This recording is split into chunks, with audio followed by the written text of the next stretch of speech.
Welcome to Whole Backstage Live on WBSL Radio, recorded in Alabama's oldest continuously operating community theater.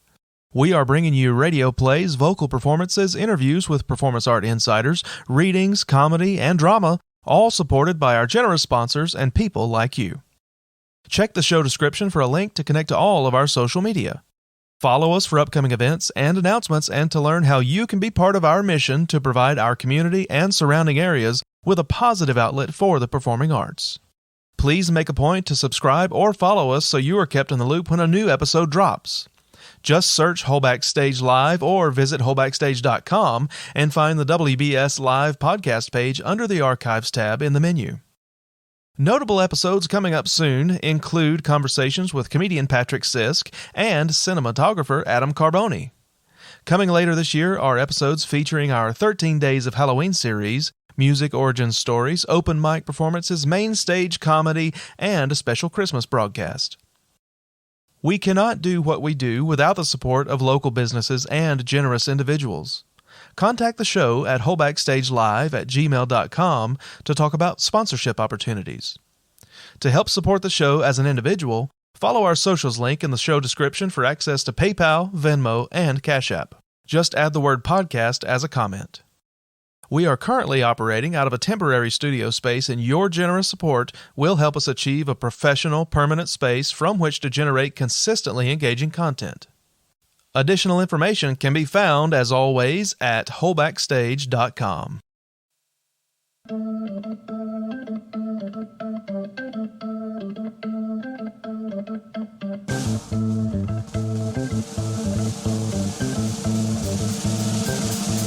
Okay, all you Whole Backstage Live listeners, I cannot tell you how jazzed I am about this conversation where I sit down to speak with John Harvey about his production role in the album BBoB Brothers. Now, I say production role casually, but let me tell you that this project would not have happened without John's imagination, creativity, forethought, his musicianship, and just having the passion and determination to see it through to the end. Now, this album is an amazingly crafted big band jazz set celebrating Allman Brothers Band favorites. The album debuted at number 2 on the Billboard jazz charts when it was released and has received high praise in numerous musical publications. Check out bigbandofbrothers.com to learn more about the project and to get cool merch. I have my eye on the Big Band of Brothers logo t-shirt myself. You will hear music throughout the episode that is all from BBoB Brothers. The intro is backed by the song Hot Lanta. When John mentions Les Brers in A minor, the music you hear will be the free jazz lead-in to that tune. Later, he mentions In Memory of Elizabeth Reed and then Les Brers again, and you will hear selections from those songs respectively. Now, when we mention the outdoor music venues the city of Guntersville has to offer, and John talks about playing with his group Lake City Jazz in Errol Allen Park, you hear some of the tune, It's Not My Cross to Bear. And then towards the end of the episode, the track you hear is Stand Back. I hope you enjoy this conversation as much as I did. You can't be too careful. No. Hey, could I turn myself down a little bit in my ear? Yeah, just I think maybe right about at 5. Yeah, that's fine. Am I good? Yeah, I'm hearing you fine. Okay. I can kind of hear myself without these, but that works. That's good. Good. So, very good. John, thank you very much for joining me to talk about the project BBoB Brothers, a jazz celebration of the Allman Brothers Band. Thank you, Denton. Appreciate you inviting me to be here. Absolutely. I wanted people to hear kind of the thought process behind that album because it really is a fantastic achievement, accomplishment. The project itself sounds great. I mean, people who are fans of the Allman Brothers, it's one thing to enjoy and listen to their music and play their music if you're part of a group or whatever, and you have that ability, but to take that appreciation and turn it into your own expression of what it is that touches you about their music. That I know when we were speaking before, it's a labor of love, I think you call it. Absolutely. It was loads of fun, and I enjoyed the whole process. I'm really pleased with the way it all turned out, and appreciate your comments about it. Yeah. Well, so getting into that project, when did it first come up? What was the first spark where you said, I kind of feel like I need to get this down? The idea was born probably 15 to 20 years ago after listening to an album by Bob Curnow, who leads a big band, and he produced an album of music by the Pat Metheny and Lyle Mays group, who I'm a big fan of. And he did big band renditions of their music, which I was really taken with. I've been a fan of big band music since I was a teenager, and followed the Allman Brothers since very early teen years as well. And hearing that album really caused me to begin to imagine any number of artists and music that I happened to be hearing at the time in a big band jazz context. Big band jazz, of course, being typically an ensemble with about 18 to 20 players, heavy brass, and arrangements that are suited to a jazz reading, frequently with a lot of improvisation solos, much as the Allman Brothers employed in their music. And that idea, which caused me again to hear any music that happened to come into my range, whether I'm listening to the radio or my own record collection or what have you, certain things would spark my idea that this would really do well with a big band treatment. Yeah. And I found over time that the Allman Brothers music was sparking that more and more frequently. And again, that album, the Bob Curnow album, came out in about 94, 95. And so the idea goes back that far. My initial thought about how to bring that idea into reality was to produce an album myself with my playing drums. Mm-hmm. I'm a lifelong basement band drummer, and surrounding myself with friends and other musicians that I had played with,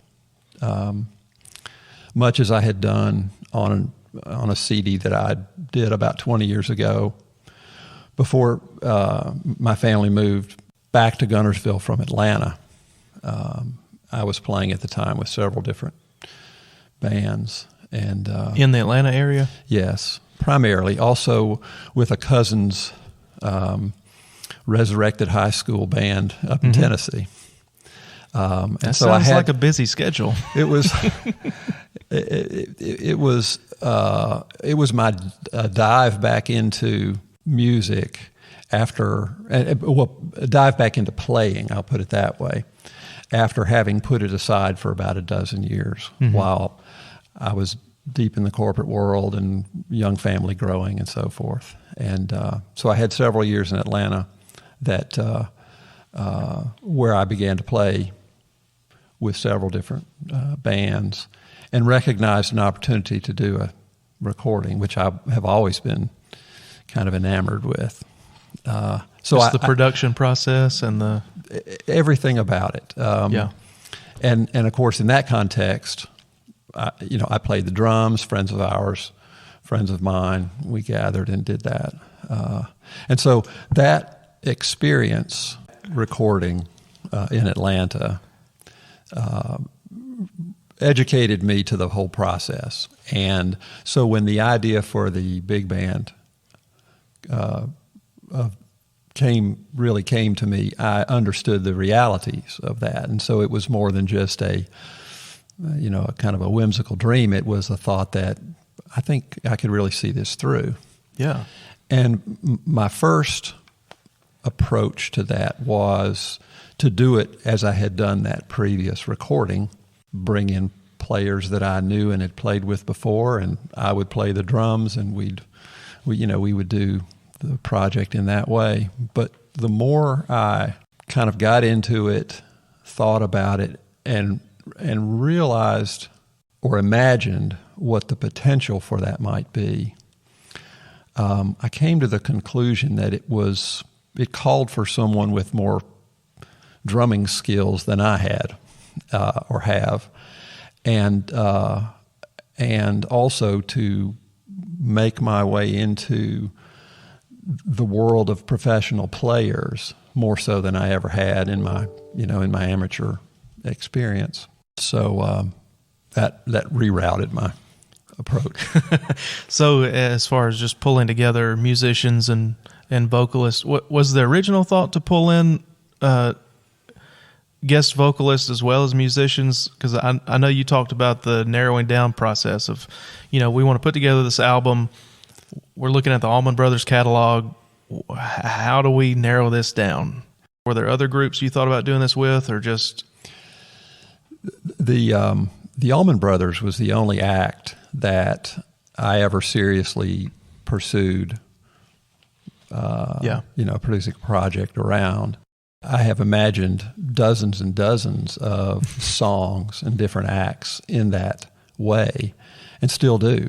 But the focus on Allman Brothers was kind of all-consuming, and it just seemed like a natural fit to me. And ultimately, I think it turned out to be that. Yeah. So they're a group that has kind of their style already lends itself to putting it into the big band format and a jazz format. I believe so. Yeah. Well, it came across really naturally, really well. I mean, I'm still amazed at the whole project. If you haven't heard the album, everybody needs to hear it, because it really is tremendous. So what was the process on, like we were talking about, narrowing down the catalog and picking arrangements? How many songs? I mean, were you looking at the entire catalog, or did you have maybe 15 or 20 that you thought would really work? In compiling the list of candidate songs,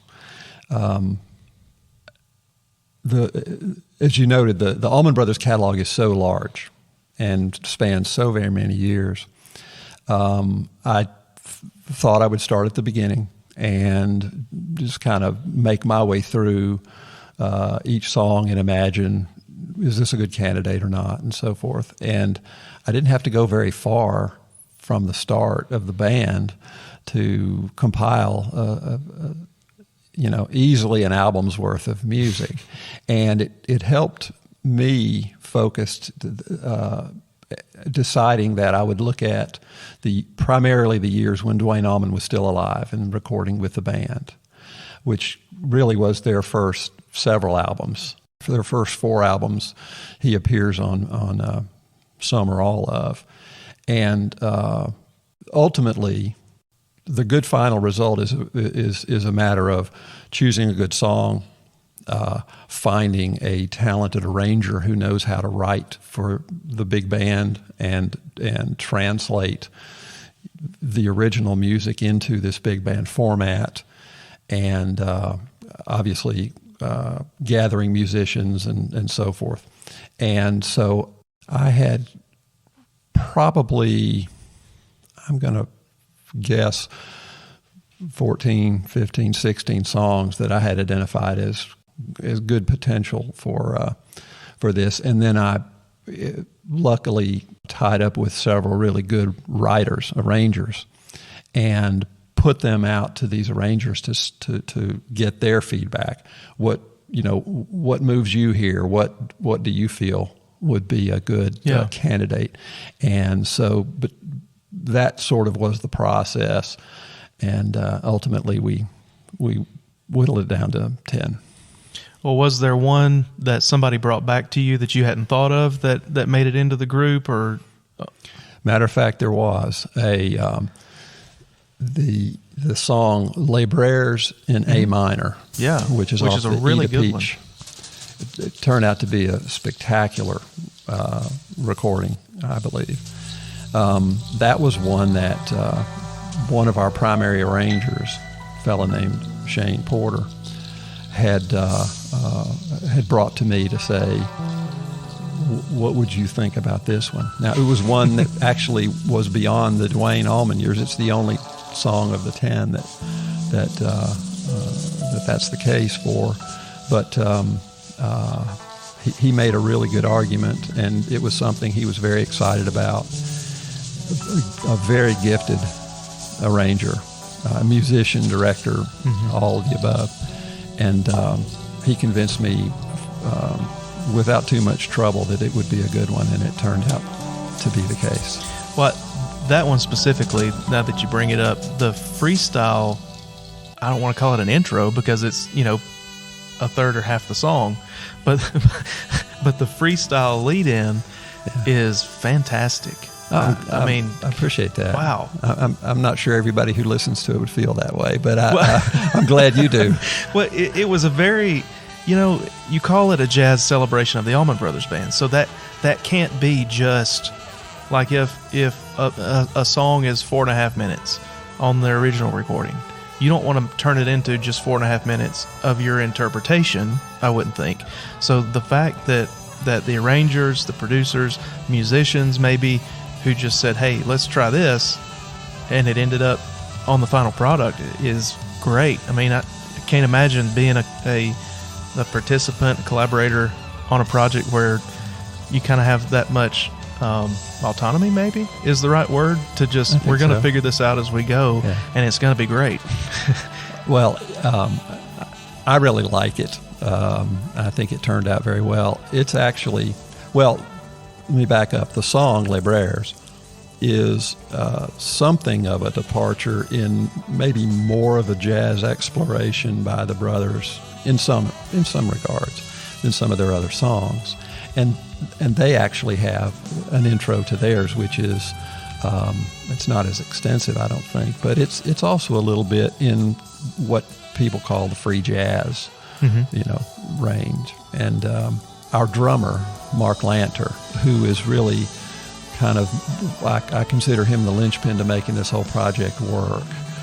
He was my introduction to the pro world that I didn't have connections to. Everything from players to arrangers to studios and all of that. He was the first person that I enlisted to help to really make this happen. And he's a great player. A lot of people will have seen him play with a Black Jacket Symphony. That's a lot of what he does now. Oh, okay. I knew him having seen him play in Tuscaloosa. He played with the University Jazz Band in the 70s when I was in school there. And so I knew him a little bit from those days. And once I decided to really pursue this project seriously, I connected with him and brought him on board. And he was, I would say, the main champion of this free jazz intro to the Les Brers track that's on the album. And it happens to be a song, as I mentioned, that Shane Porter arranged. And he and Shane together worked to make that happen. And it's exactly what it sounds like. If you say free jazz, it was most of the members of the ensemble just kind of listening to each other and playing themselves what they feel would fit. And it's very, that 3.5 minutes or whatever it is quite different than everything else on the record. That had to be an incredible feeling in the studio, just watching that unfold. Yes, it certainly was. I can only imagine. So you mentioned Mark. It's funny, in kind of checking out what I can find about the album and the production process, Mark was one of the arrangers. He's primarily a horn arranger? Well, the arranger, Mart, M-A-R-T, Mart Avant. Avant, okay. Yeah, that's the... Yeah, he's a trumpet player. He plays in the ensemble, and he arranged in memory of Elizabeth Reed. So it also along those lines, talking about the connections to Tuscaloosa, it seems several of the participants had connections there from your days at Alabama. And two, another thing that I saw, any interview you find about this process or the album or a statement about it or whatever, usually starts with, when this project was pitched to me, John Harvey called, or my first introduction of this project, John Harvey brought this idea. So that's fascinating to me, in multiple people and multiple avenues. I was very fortunate to be introduced to a lot of people, and made good friends and a lot of good connections. And the pursuit of this was kind of twofold.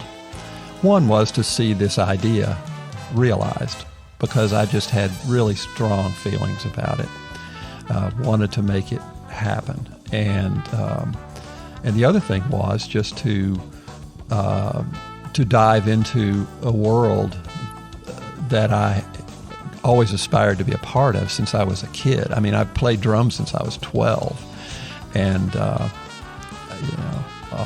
as I said, basement band drummer for life, and have had the opportunity to play with in a number of situations and enjoyed them all.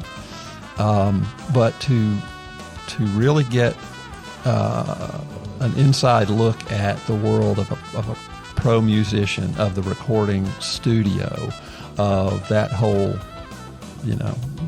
that whole environment was obviously part of my motivation as well. So I've spent quite a few years kind of living a fantasy life in the project.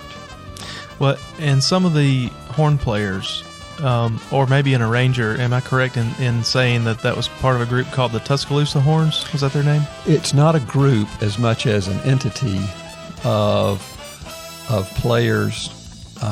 It was born out of University of Alabama players who, it was born probably back in the 70s by a group of players who would be hired by traveling acts. The Temptations is a good example. When they tour, they won't carry their own horn section everywhere they go. But when they come into the South, the Tuscaloosa Horns has become the entity that they go to staff and hire their 4 or 5 horn players that they'll need. And so the Tuscaloosa Horns is an entity that exists to staff acts like that. And we mentioned Mart Avant, who arranged Liz Reed, and he's a trumpet player, and he is the manager of that entity. And they have he's probably got a Rolodex of 30 or 40 or 50 or I don't know how many players.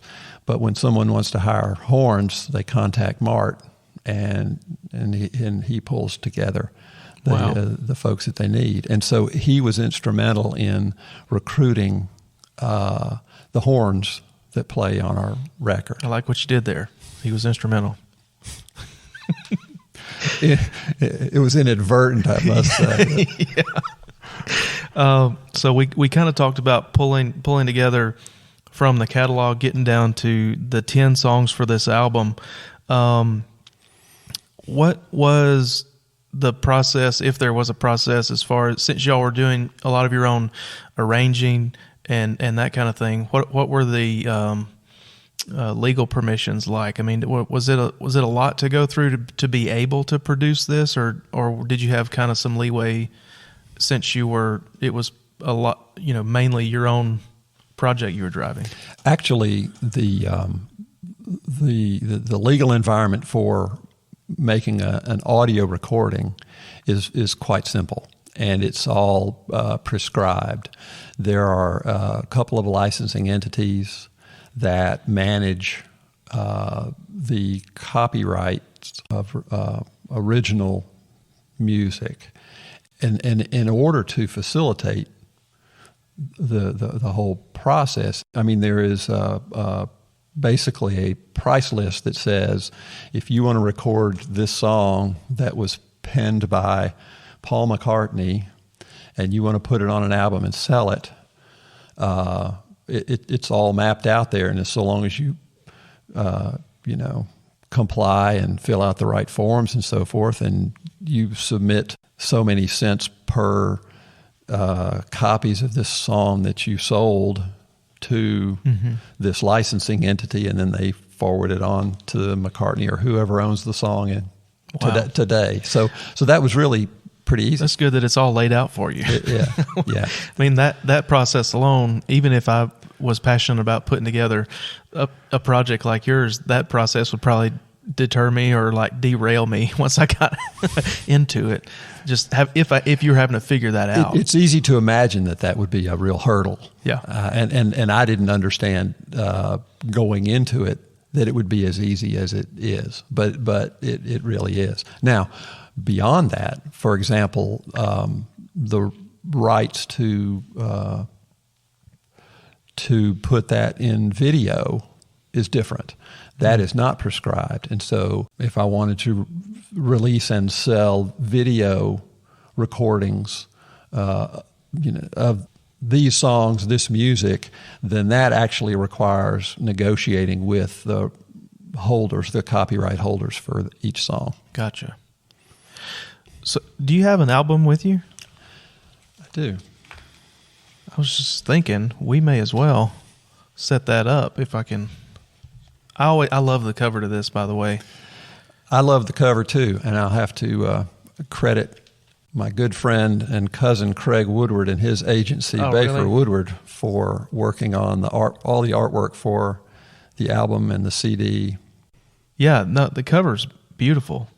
As with many aspects of the project, it's something that involved a lot of people and ultimately also involved our record label, New West Records, who had a hand in it and had had good ideas and suggestions, and like so many of those things, it's done by committee in a roundabout way. But I'm very happy with the way it all turned out. Well, what as far as putting together the final 10 songs for the album, was there one that had a particularly hard journey making the cut, or as far as putting it together, getting players, vocalists, or was it all kind of fluid once it started? This ball's rolling. We're jumping on. The cast of musicians and singers and all were, by the time we were in the studio and putting everything together, all of that had been worked out. The songs that we decided to have lyrics and not just be an instrumental. My original thought was that we would do everything just instrumentally. A lot of jazz music is done that way. But getting into it and realizing kind of the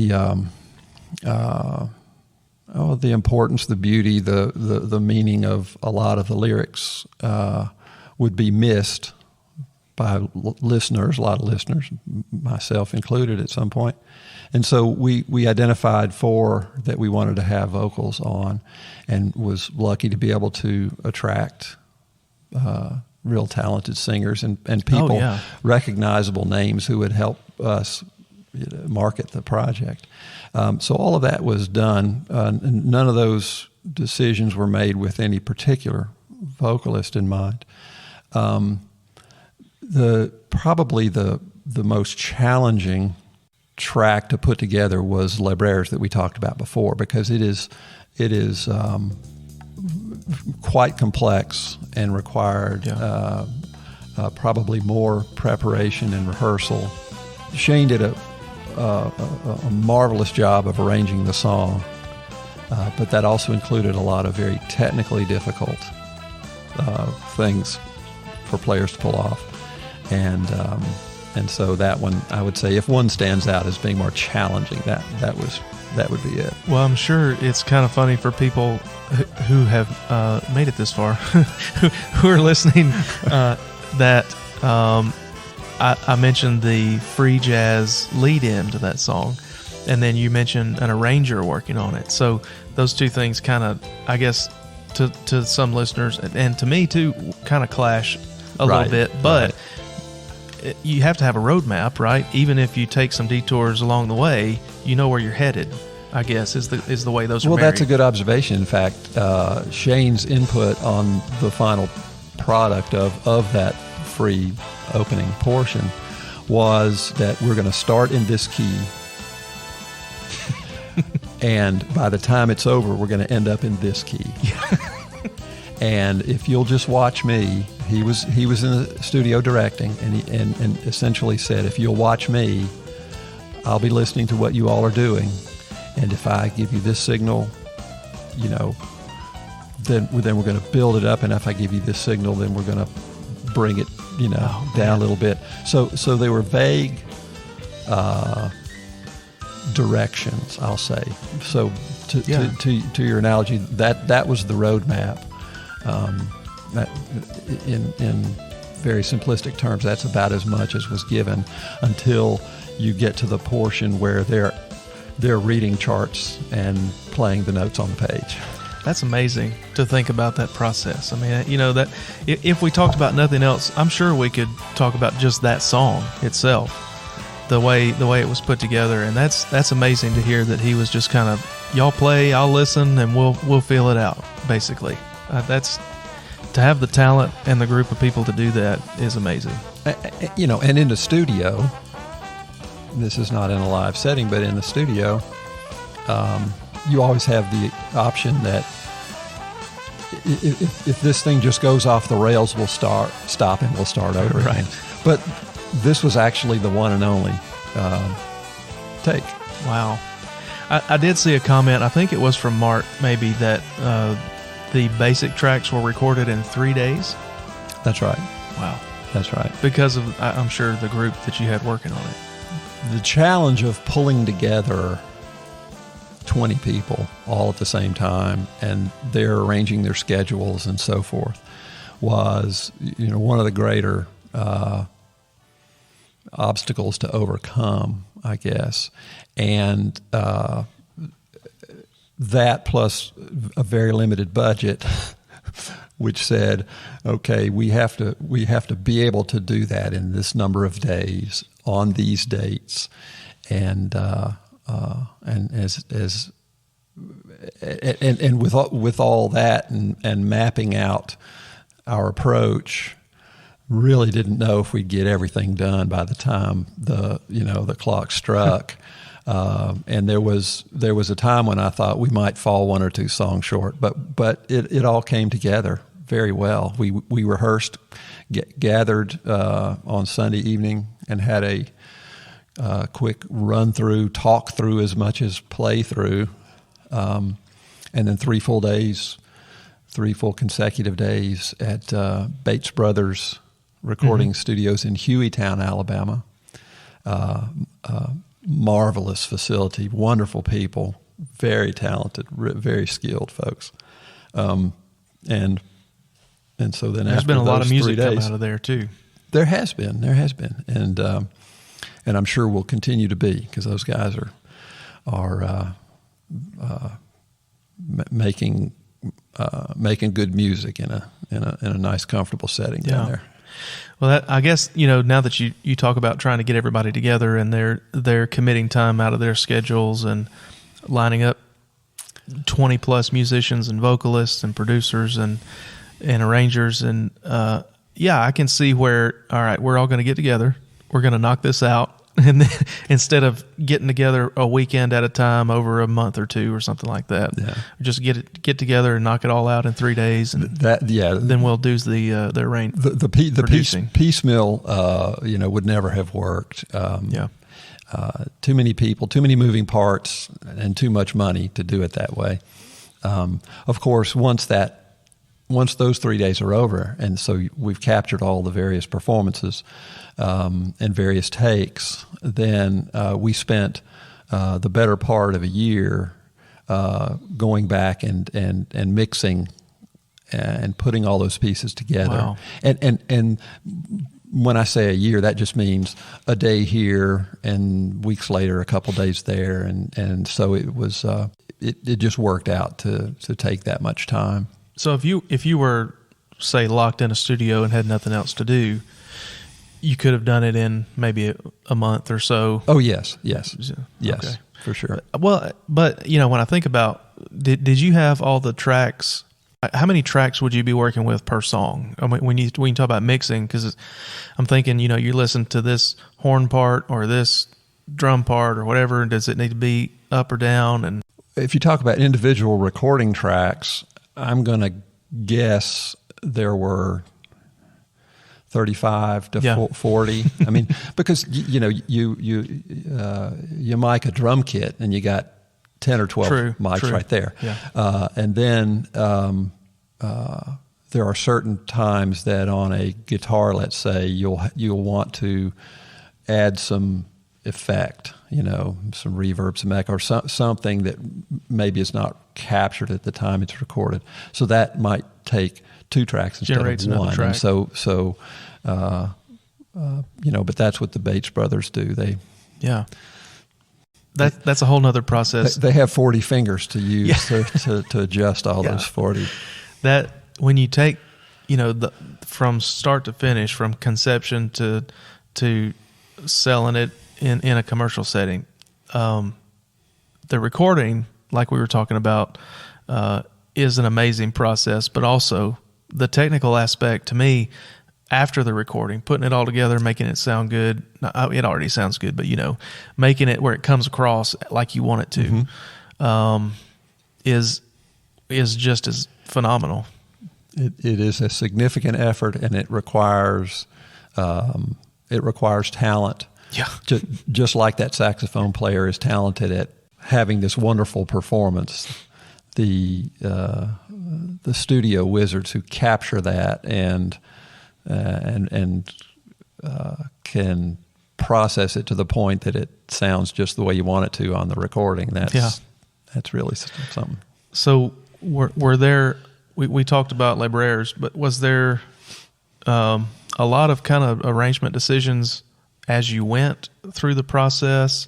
Kind of not necessarily going in with a defined, this is how we want to do this for sure, but going in with a basic idea and then allowing that input from the musicians and producers as far as kind of making decisions on how you wanted things to go while you were in the studio. Not so much. Really, by the time we were in the studio, arrangements, the process of arriving at an arrangement, in very simple terms, I would get the arranger's agreement that let's work on this song, and then he would come back and provide to me, here are my ideas and here's some of what I'd like to do with it. And in some cases it was aces, let's go, that's wonderful. In some cases I would say, well, let's do this a little different, or let's end it a little differently, or whatever. And so the back and forth on the arrangement would have happened well before the studio. By the time you're in the studio, it's printed, it's on the page, and that's what is played. Really what is left for individual input by a musician will be solos, because those are totally improvised. And much like the Allman Brothers music, every song will have portions of 1, 2, or 3 different instruments that take solos, and those are just completely improvised at the time, and in some cases were recorded live with the basic track. In some cases were not, and there might be 2 or 3 attempts, or two or three different solos that they would record, and then we would decide which one to use. Yeah. That what you just mentioned there kind of made me think about, you could go see the Allman Brothers for instance, and you may not see the same show ever, for that reason, because Absolutely. a lot of their solos or improvisations are different every single night. Absolutely. And I went to a show recently and talked to a friend of mine who was also there after the fact, but he told me, I couldn't believe this. He told me he had been to 35 concerts of that same artist that we saw. Mm-hmm. And I was thinking, oh my goodness, like what? It's just to see. And it was one of those bands that's kind of a jam band. They take turns just improvising and having fun every night. Mm-hmm. And so, yeah, you could probably see them 35 times, mm-hmm. and it's different every time, probably. Yeah. I mean, you get the same basic feel because you know the songs, and they have to play something similar to what they put out. Exactly. So you know what's going on. But, yeah. And that's the beauty of improvised music, and it obviously exists all over jazz, but also in an awful lot of rock and blues and many other genres, and it is what adds spice to those musical compositions, for sure. Yeah, it's what it's something interesting where you if you're seeing somebody live, you never know what you're going to get. If it's one of those bands that is good at putting that stuff together and providing for that space to kind of explore, and mm-hmm. these are the kinds of musicians we are, and we like to just have fun, and y'all came to listen, so enjoy. So did you end up not drumming any of the tracks on this album? I did not play drums on at least in the studio. Album. Have you drummed them at your house? Oh, of course. Oh, absolutely. Now, you won't find any credit on the album liner notes for this, but if you'll listen closely, there are at least a couple of songs that have cowbell, and that's me. And that was Mr. John Harvey. More cowbell. Yeah, now I have to listen. Well, I'll have to listen more closely. There you go. But I see those insider notes. That's what we're here for. So I have one of the tracks at least that I think gives a pretty good feel for the concept of the whole album, because this, and I know it's a staple, but Statesboro Blues that y'all did, mm-hmm. it kind of has an original big band jazz intro, and then goes straight into for those of you I snapped. It goes straight into the familiar Allman Brothers sound right when that song kicks off. Yes. So I thought that was one that I could play that would be a good mix of giving people an idea of what y'all added to. That's a good idea. In fact, let me credit Mark Lanta with that idea. Oh, okay. That we would open that song with what some jazz enthusiasts would relate to a Count Basie big band introduction. Yeah. I wanted to play this one while we were sitting here because, and I hope it goes straight to it. Yeah. So I love the feel of that, just easing into it. People are just chilling, mm-hmm. hanging out.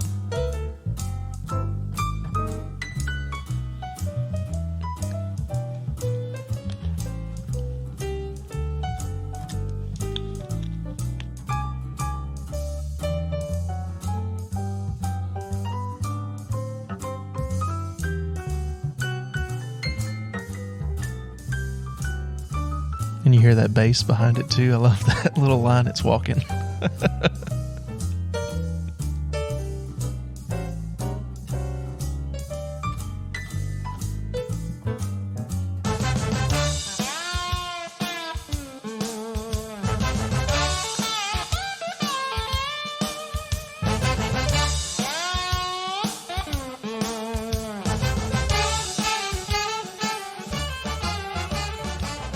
So Yeah, so then you hear it go, oh, I want to bring it back up for that trumpet. Sorry, trombone.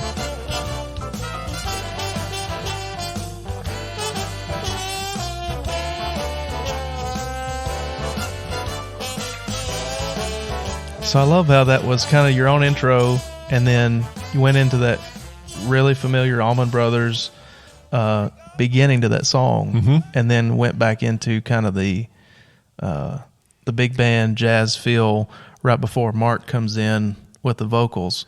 And Mark Broussard I've been a fan of his for years, and I was excited to see y'all. Isn't he? Oh man, yeah. Yes. Excited to see y'all get him Oh, on that project. talk about being excited to get him. That was wonderful. That really, he added so much. What a talent. Perfect fit. Yeah. Marvelous human being, the whole gamut. What's fun about him too, and while I was looking at information for this interview and about, two stories. Looking at Mark, I was a fan of his from when I lived in Nashville back after 2005, and I've been listening to his music, playing his music for a long time, and looking into his projects while I was getting ready for this episode. I found some recordings of him and his dad, and he actually credits his dad with coming up with some of the musical ideas in his songs, like a tag or something or a bridge. He'll say, we were stuck on this, and then I was telling Dad about it, and he said, well, what about this? And so now that's the bridge to the song, or they play together. Found a recording of a concert where they were just playing in a room that kind of looked like a winery, I guess. They were barrels sitting around and everything, and there was an audience. But Mark would start one of his songs, and his dad would fill in the guitar solos or whatever. So that's fun that they get to do that together, and play together and write music together. So I thought that was interesting. Another story is going down this road of the checking out the big band jazz scene, I guess, looking for other recordings of that people have done off of this album, and looking for things about this album. You run into other going down the jazz road and find a bunch of Etta James and just like Ella Fitzgerald, and I ended up watching I believe it was an Ella Fitzgerald concert from 1968 maybe, just as an offshoot of preparing for this. So you're getting deep, Dan. There you go. I appreciate it.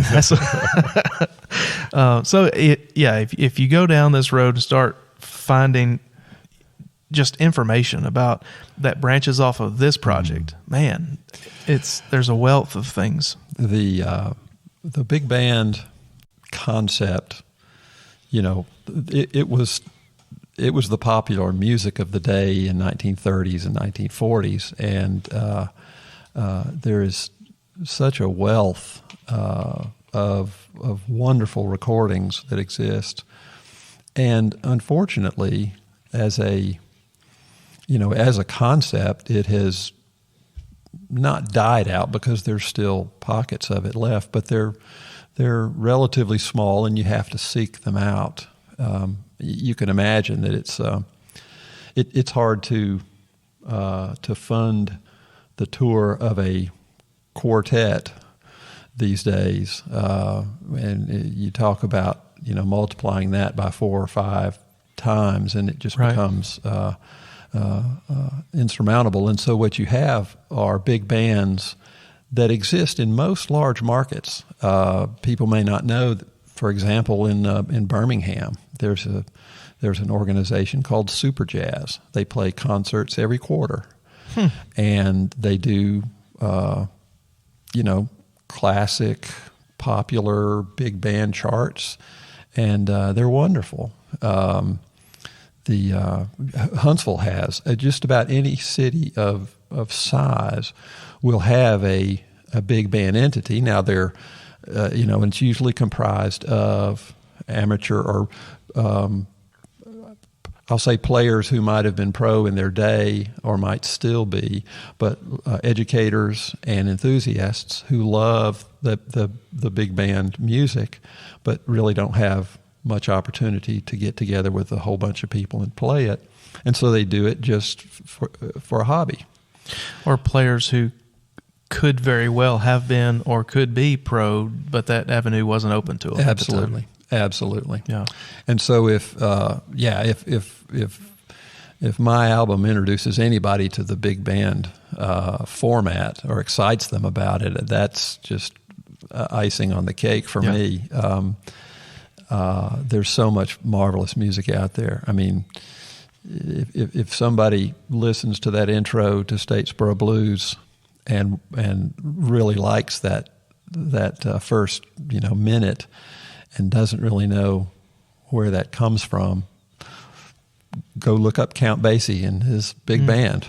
Yeah. And there's a perfect entree to the world of big band. Well, it's funny you mentioned big band groups and jazz groups and Huntsville, because the brass band of Huntsville is coming here to the Holback Stage Theater June 30th for a patriotic concert that they call For Which It Stands. Mm-hmm. And something that we haven't typically had in this theater a lot, mm-hmm. and something I hope that we can have more of, just because that kind of music, as you say, is available, but maybe not as well known. Maybe its availability isn't as well known to people. Mm-hmm. Like that group in Birmingham and the brass band of Huntsville. I haven't ever seen them, and they're 30 miles away. I mean, it's not a long trip.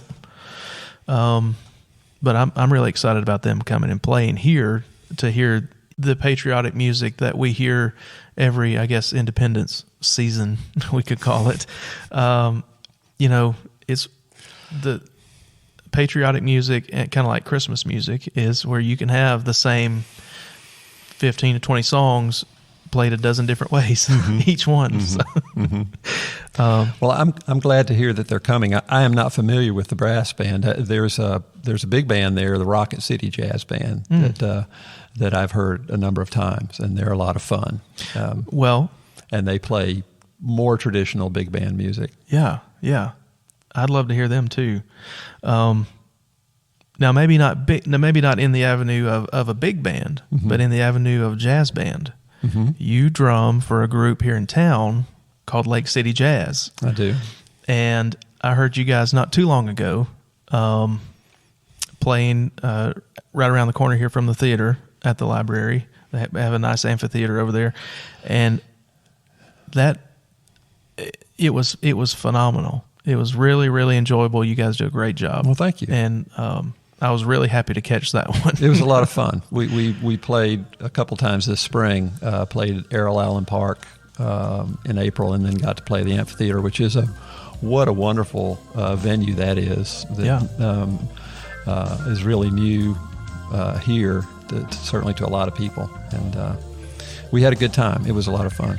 Well, I'm glad a venue like that takes somebody with some creativity as far as putting things there. I mean, it's an amazing space if you have someone to I guess organize how we're going to use it, mm-hmm. and bring things that people want to listen to, want to see. And you mentioned Errol Allen Park. That's funny because I was driving through town a night y'all were playing there, and of course so through downtown Guntersville is also a state highway that has a lot of traffic, and the highway runs maybe 30 yards from the stage, maybe at Errol Allen, if that. Well, maybe a little further, but it's close feels enough. Like it. It's close enough that well, let's put it this way. I've made a couple of just very simple recordings while we played there, and it's very common to hear, tractor trailer rigs humming through there. Sure. Which is part of what's interesting about that park, and I think that was a great use of that space when mm-hmm. when it came available. Yes. But I was coming through town that night, and anybody coming through town, I mentioned how close the stage is because you can hear whatever's going on there, even just driving by. And so I heard you guys playing, and I was like, "Oh no, I didn't know." Somehow I missed the lineup, and so I had the library concert on my calendar. I said, "We're going to that." We're very fortunate in a town the size of Guntersville to have two wonderful outdoor venues, because Errol Allen is a really fun place to play. And we joke about the traffic and the occasional loud truck or somebody who's taken the muffler off the vehicle to attract attention to themselves might stand out. But that's all part of the whole atmosphere, and it's really a fun place to be. Well, you mentioned venues here in our town that we're fortunate to have just outdoor is the amphitheater, Errol Allen, and also Jeff Cook Stage. Right. I mean that there's. And I'm sure we could makeshift others, but those are three established for performing, and that's I didn't think about that, but that's great. I guess kind of take it for granted that they're here, but there are a lot of places that can't say that. And the Arts Council does a great job of lining up a variety of acts to come in and play at those various venues, and I'll say that just from my years of experience participating in that we have a good loyal following who will come out to hear just about anybody who's playing there, and it's that's rewarding for the artist on stage to see a good turnout for and they sometimes events at Errol Allen for sure turn into like the summer concert series, turn into county events to some extent, because I've being there and talking to people and meeting people, they've come from 20-30 minutes away because we're having a summer a show as part of the summer concert series at Errol Allen, and it's good that we can attract people and have the kind of talent that they'll come back and see again. I mean, it's one thing to say, here's a stage, if somebody wants to sing, you can. But for groups like you guys, Lake City Jazz and others that we've had there, it's really amazing to be able to fill that stage with talented people. And I think that's a great program, and I'm glad we have it. Absolutely. Now, a couple of we talked a little bit about getting the instrumentalists and the vocalists for this album, and you said you arranged at least most of the songs, or getting the songs put together. You didn't do that with a certain vocalist in mind, and in fact, at first, you were thinking they were all instrumental. Yes, and I'm glad you said that when you did, because that was a question I thought of when we sat down. Was doing a jazz album, did you have the concept of only instrumental, or did you always want vocals? But as far as putting that together, were the arrangers, and as you said, Mark was the kind of the connection to the professional world. Was he kind of the one who came up with the vocalist in mind, or did they come to you in a sense when they heard about the project? Or the particular vocalists that are on the record, actually, we sought them out. Ruthie and Mark. Yes, the original idea, as I mentioned, was to be all instrumentals. But as Mark and I kind of explored it in more detail, decided that it would be good to have vocals for a number of different reasons. And so we identified the songs that we wanted to have to have vocals at the outset. So the arranger knew that they were arranging a song that would include a vocalist. I decided that I wanted to have a male vocalist and a female vocalist. And once that decision was made, then I started seeking talent, reaching out to various artists, and thank God found Mark Broussard and Ruthie Foster and got their agreement to participate, because their performances are just magnificent. They both do a fantastic job. They absolutely do. And I think the instrumental arrangement that y'all would have come up with for any of those songs would have been fantastic. But I think, the conversation about a vocalist, like you mentioned, that it would be good, but at some point the vocals that were part of the original recordings would probably be missed. Mm-hmm. So, yeah. But I think that was a great call, and those two do a fantastic job on them. And I guess along those same lines, we kind of touched on, and I'm just going through this because this is part of my notes, mm-hmm. and we've touched on these things here and there, but was there putting songs onto the album when you got down to, we want to do these 10, mm-hmm. Was there one that was shuffled after you thought you had a final lineup? Like, maybe that one's not going to work as well as another one, and or one that you really had to fight for to get it in the final lineup? Or actually, one of our arrangers had an idea to work up a song that did not make it onto the album, and it was always well, if we have time and if you get to it and if we can put it together. But that's really the only thing that from our original plan. I mean, we had 10 that were solid and yeah, worked that through to completion.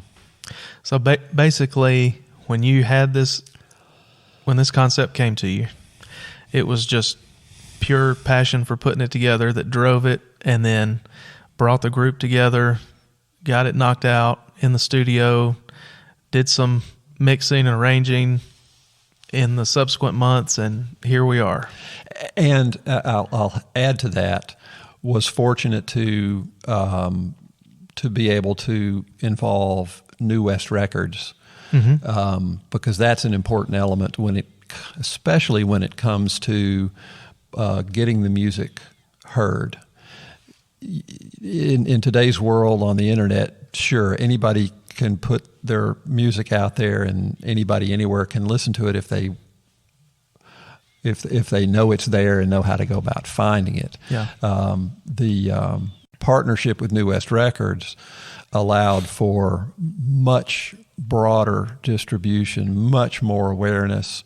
I've been very gratified by reviews written in, over 30 publications,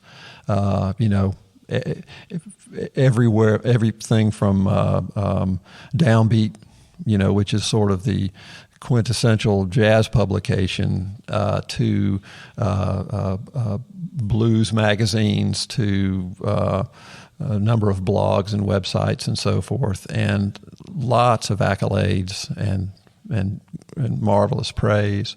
And that kind of attention comes about by having a label who knows how to work the PR machine and get it out there and get it heard.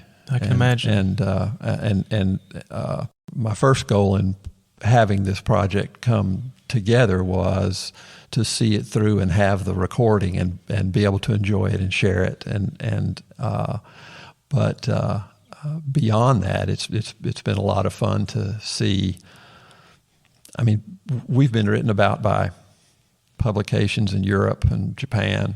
I've as of December of last year, we had something nearly 500,000 streams of songs. Numbers that are just kind of a lot of fun to look at. Yeah, I'll say that. It doesn't amount to much money, but it's a lot of fun to look at and realize that this music has been enjoyed by so many people, frankly, all over the world. Yeah. Well, I know it has been, and I know it's been enjoyed here because several of those streams were probably mine. But, this project, like I said, is amazing. If you have not heard it, you need to. Big Band of Brothers, jazz celebration of the Allman Brothers Band. I would say probably this is not probably. This is the coolest thing anybody I know has ever done. You need to get out more. Yeah, you're probably not wrong about that. but this project was something I really enjoyed. Well, I'm glad. And I'm really glad to hear that. you were willing to sit down and talk to me about it. So. Well, if there's anybody who's made it this far into the podcast and hasn't heard any of the music, bigbandofbrothers.com will direct you in many different ways to go and find it. Yeah, absolutely. Well, thanks again, buddy. You're welcome. And I've enjoyed it.